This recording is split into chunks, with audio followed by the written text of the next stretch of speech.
Welcome back to our video series discussing the impact of technology on our children. My name is Neil Fagan. I'm the headmaster at Northridge Preparatory School in Niles, Illinois.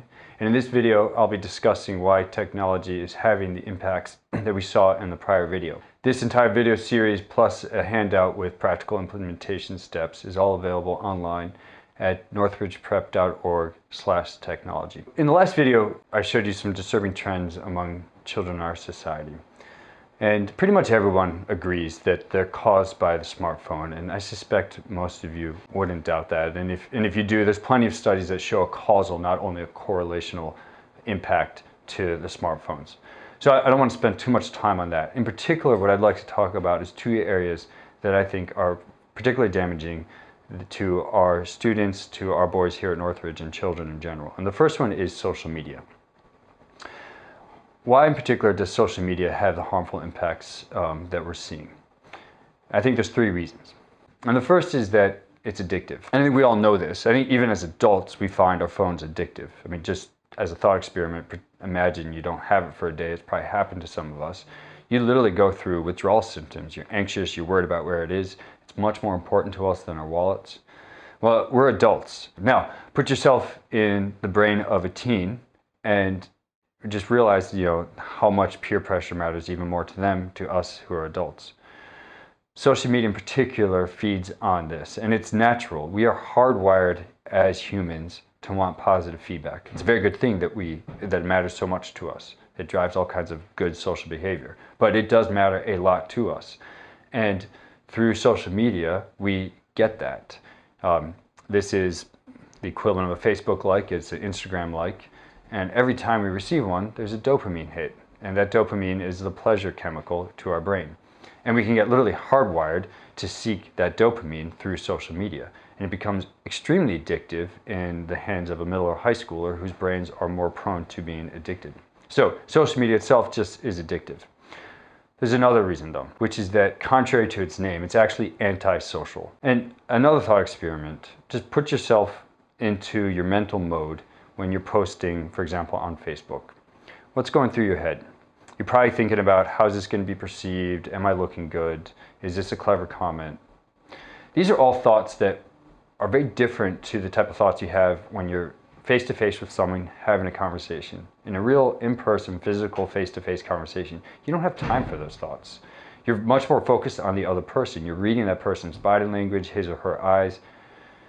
And the thought process, the experience is very different. What goes on in social media, contrary to its name, is actually very antisocial. It's self-focused. And that, given how much time people spend on it, I think is very harmful. It's called social media. I think a better name for it would be the posturing medium. I wish I could come up with a catchier title, but what's going on in social media is actually posturing. It's you putting yourself forward in a particular viewpoint. It's very self-focused, and it prevents you from developing all the skills required to actually socialize: empathy, good conversation, reading people's body language. So I think social media has those harmful effects for those reasons. There's a third area that's a little more subtle, but I think it's extremely important for us to think about as educators and as parents, which is your child's center of gravity. You think about the daily life of your child. He goes off to school, and during the school day or on the weekends, he's surrounded by his friends, and they influence him. He might look at a YouTube video on occasion and so forth. But when he comes home and when he's with you, where do you want him to be? And hopefully at home, he feels grounded. He feels at peace. He feels like there's a direction, that he can rely on his parents, and that his parents in particular are kind of the anchors to his life.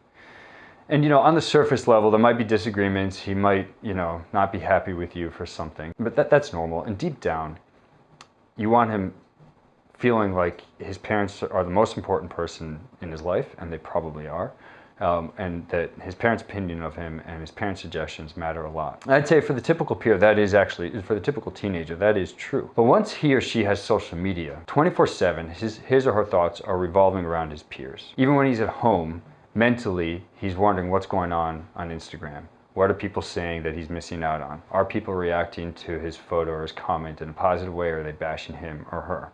And also, they have access to YouTube, and they're soaking in pop culture, which obviously is not the role models you want for your child.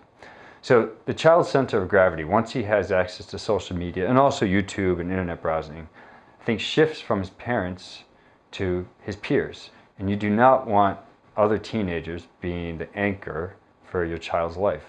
That's not good direction. No teenager is developed enough to give him good direction. So those three reasons.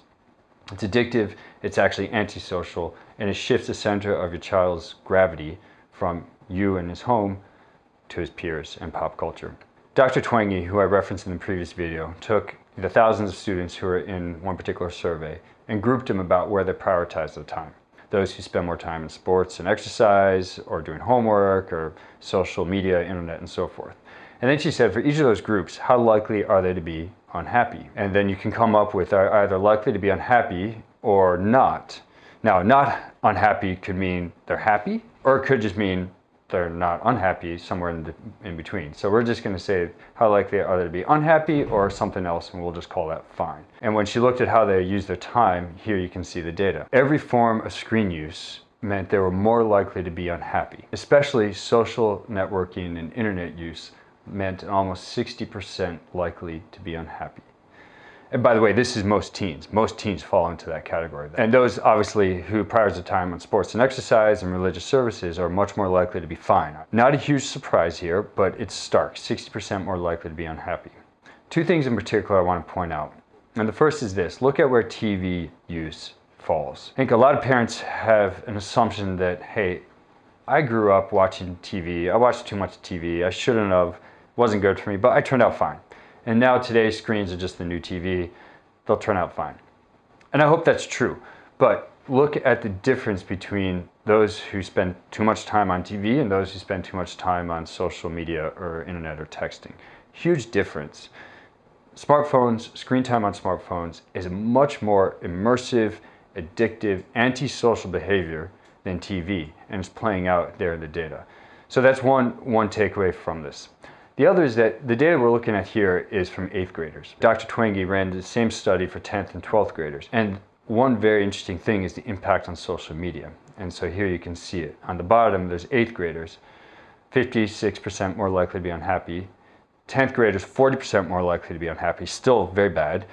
By the time you get to 12th, it's still not good, but it's only 15% more likely to be unhappy.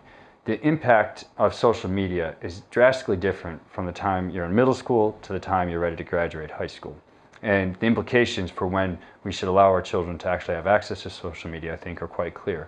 I would say probably not until they're a junior, probably a senior in high school, if not at all. I would actually recommend not at all. The other area I'd want to talk about is pornography. Dr. Twenge shows some data on how smartphones is affecting the sexual life of teenagers. And it's dropping. And among 9th graders, there's been a 40% drop in about 10 years. And obviously, that objectively is a good thing, but the question is why? And the reasons why are not good. And the one area I wanted to focus on in particular is pornography. Most of this data, the stats around pornography, are now about 10 years old. And the stat you always hear is that 80% of high school boys are watching pornography regularly. But I couldn't find a more recent study until I came across one where a large Catholic high school did a survey of its entire student body, and they shared the results. Now, we have no idea what school this is and where in the country it is. That's obviously anonymous for important reasons. But here's what they found. Out of 100 boys, and what you see on the screen here is 100 people, daily usage or more of porn, daily viewing of porn or more than daily, was 21% of students. Additionally, those who looked at it more than once a week, several times a week, was an additional 49%. And then beyond, less than once a week, several times a month, who knows, was an additional 20%. So what this means is that you have a total in this high school, which I think is representative of the country, 90% of the boys looking at porn regularly. 70% of them multiple times a week or more, which qualifies as probably an addiction. This is something that people hate talking about for obvious reasons. It's very uncomfortable.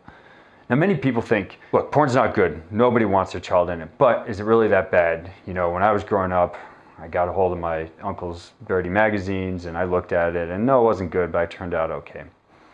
And of course, no, it wasn't good, but it's very different today, and for several reasons. One is, obviously, it's accessible anytime. It's in your pocket whenever you want it. But not just that. Porn is an addiction, and like any addiction, you get desensitized to the early doses and you need more and more extreme things. And with the internet access, you can get any version of this that you want at whatever stage of the addiction that you're in.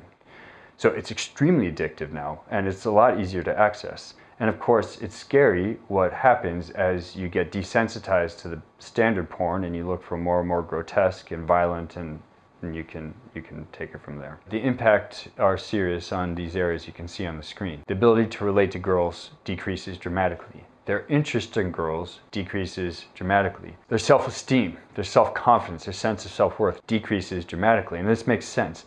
Men feel a lot of shame around this, and they're not going to talk about it, and they're certainly not going to talk about it most of the time to their parents unless they have a very good relationship with their mom, or particularly their dad. It also leads to anger and violence for rather obvious reasons. Now, how stark and how big are these decreases in the increase in anger and violence? You can look at the stats. I think an image is worth 1,000 stats. So here on the screen you see a brain scan of the prefrontal cortex, which is that part of the brain that makes decisions. It's like the CEO of the brain. It's where executive function happens. And this is a normal brain, healthy brain there on the left. Here in the middle is a scan of a cocaine addict, his or her prefrontal cortex. So what's it like for a porn addict? It's actually even worse. And the point is that porn is an extremely powerful, I'd say it's a drug, and the impacts to the brain and to the person's psyche and behavior are as bad as drugs. And in particular, it's bad for high school boys. And why is that? Well, their brains are still forming. There's this thing called neuroplasticity, how plastic, how firm or unfirm is the brain. And during development, it's still growing and it's not firm. Well, if that's the prefrontal cortex of a high school brain, it's much more likely that that damage is permanent.